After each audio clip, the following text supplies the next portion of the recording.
G'day Dark Realmers, it's horror author and illustrator Michael J. Elliott here with you again with another episode of the Dark Realm Diaries. Do you know why you don't walk under a ladder? Do you know why we say many happy returns? Well, if you don't, fear not, because I'm going to enlighten you. Because in this episode of the Dark Realm Diaries, we're going to be looking at superstitions and old wives' tales, and explaining their meaning. So, fingers crossed we have a great episode. Okay, Dark Realmers?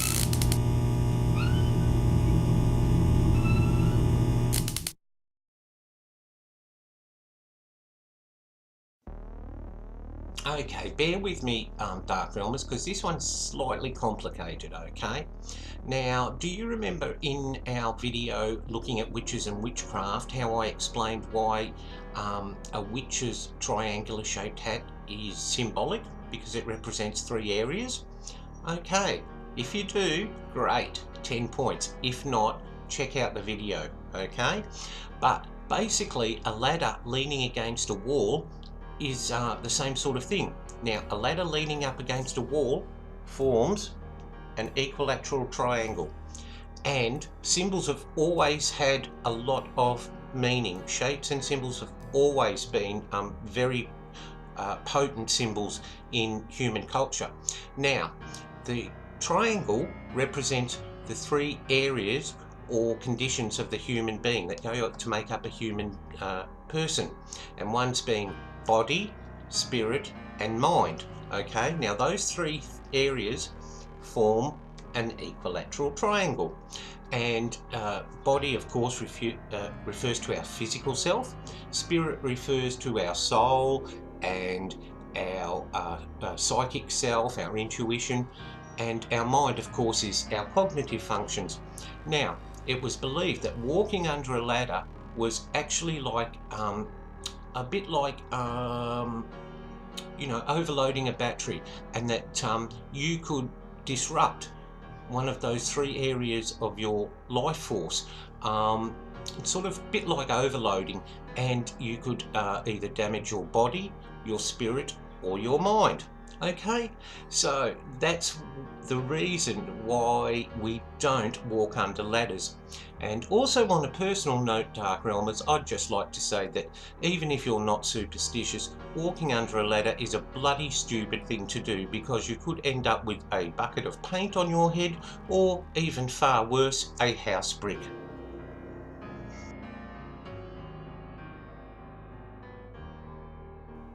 Now, this one's really interesting, Dark Realmers. You know, back in the dim, dark past, people actually didn't believe you just kept living, okay, that you kept going on. They actually believed that you only lived for 12 months, okay, and that was how much time you actually had. And if you got to that 12-month point, and were still alive, you were actually returning to the point of the cycle that you started at.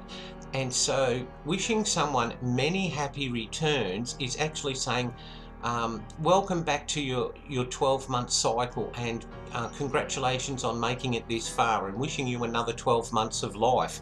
So that's very interesting, that they actually believe that you weren't entitled to live just for a natural lifespan. You were only given 12 months to sort of, stay alive and stay out of danger. And when you think about, the things that it could have killed you in the past, I suppose to them it would have made a lot of sense, Dark Realmers.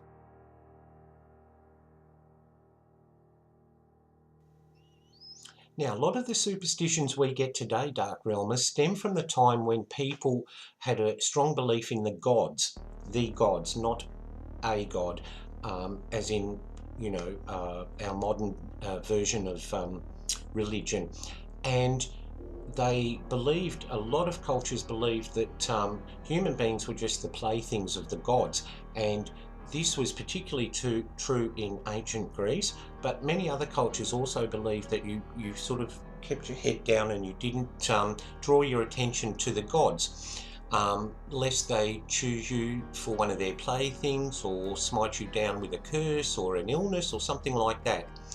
Well, putting up a calendar or making plans for a new year was considered very unlucky, because it showed that the person was showing a sense of hubris or arrogance. Yes, I'm going to make plans, I'm going out February the 2nd.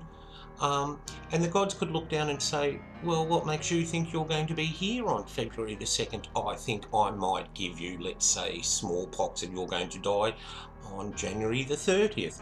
So people never made plans when the new year hadn't officially started. And of course, when calendars started being produced, that tradition continued, particularly in Britain and Europe, and it was a throwback to those days. And I'm very superstitious about that. I refused to put up my new calendar until the stroke of midnight on January the 1st. So there you go. I'm guilty of that too, but hey, I'm not taking any chances, Dark Realmers.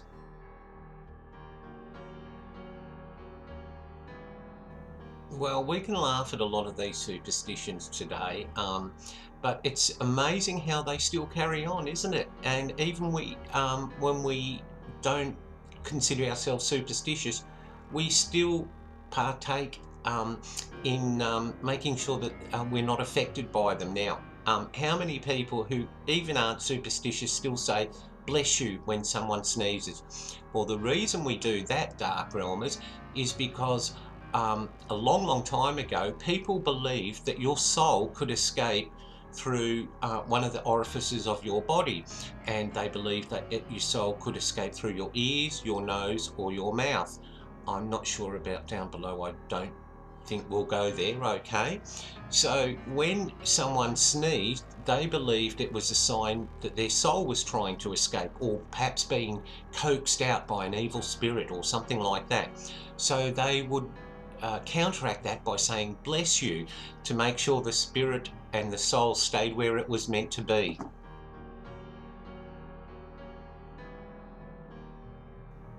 Now, this one was one of my dear old mum's pet bugbears. If she saw anyone getting out a new pair of shoes, before they'd even done anything, she'd scream at them, don't you dare put those on the table.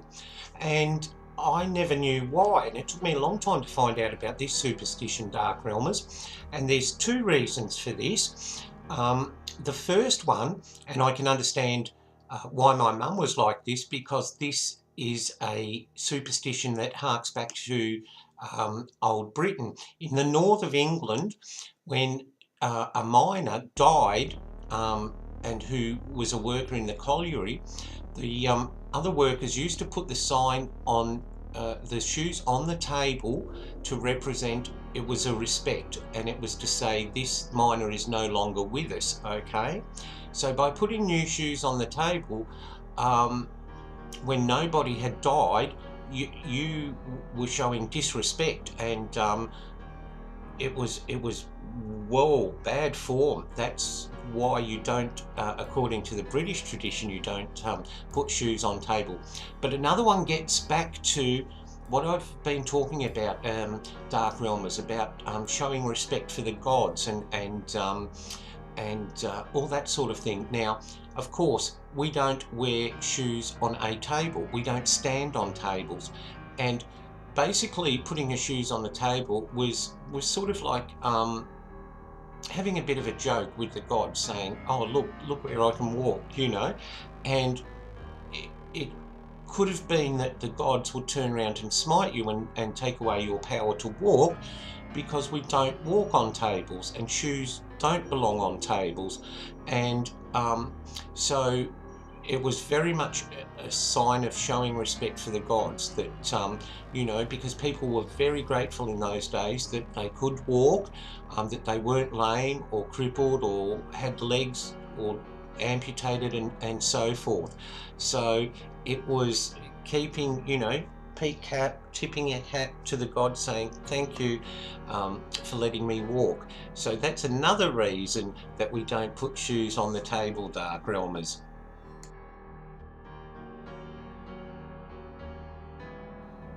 Now, water is essential for all life as we know it. And back in the days when people lived in small clans or in small villages, it was even more so. They relied on it to make sure they had a good crop, they had to make sure their animals were watered, and of course they had to make sure they had water. And they didn't have running water, of course, like we do, not beautifully clean water. It was a bit icky, but they still had to drink it. Well, basically, they had a strong belief in the water spirits and the water gods. Many cultures and from Europe through Asia, in fact, basically the whole world believed in water nymphs, who were the guardians of waterways and who were the protectors of water. They also believed that the nymphs or the other gods or minor goddesses of water would bless people with rain and water, enough water to fertilise and water the crops and keep their animals well watered, and of course ensure that they had enough water to drink too. Now, by opening an umbrella indoors, or what they had back then, even any sort of cover to cover them up against the rain, was showing a great disrespect for those gods, because of course, as we all know, it doesn't rain indoors. And the gods and goddesses could turn around and say, are you having a laugh, to quote Ricky Gervais in Extras? It doesn't rain inside. Are you being funny? Are you mocking us? So, okay, if you're mocking us, then we're going to cause a drought and we'll withhold the water. So it was considered very bad form to open up an umbrella inside, because you were making a mockery of water spirits, and you were basically saying to them, thanks, but I don't need your water, really. Look, you know, I'm fine, I've got an umbrella and I can protect myself. And also too, just a side note on that too, Dark Realmers, it was also too because basically if you were reliant on water, as they all were, that you wouldn't use an umbrella. You would stand out in the rain and be so grateful and thank the gods and bless them. Thank you for this downpour. So by using an umbrella or anything that they had back then to cover themselves up and protect them from the rain, was showing that they were arrogant enough to believe that they didn't need the help of the gods and the nymphs. So really interesting stuff there. Those gods had a lot of say in our lives, hey? Okay, Dark Realmers, well that's it for our quick look at superstitions. Obviously there are heaps and heaps and heaps more, but there are far too many for me to do in just one video. So we'll be doing some more of these in the future, so I hope you'll be looking forward to those. Now, do you have any pet superstitions and you've always wondered where the meaning comes from or where the origin comes from? Let me know in the comments below and I'll do my best to let you know where it all started. Okay, and so if you've got something that you'd like to find out, yep, definitely leave me a comment. I'll be more than happy to do the research on it if it's not within my brain bank. Okay, so thanks for joining us on this episode of the Dark Realm Diaries. Please hit like if you did enjoy this.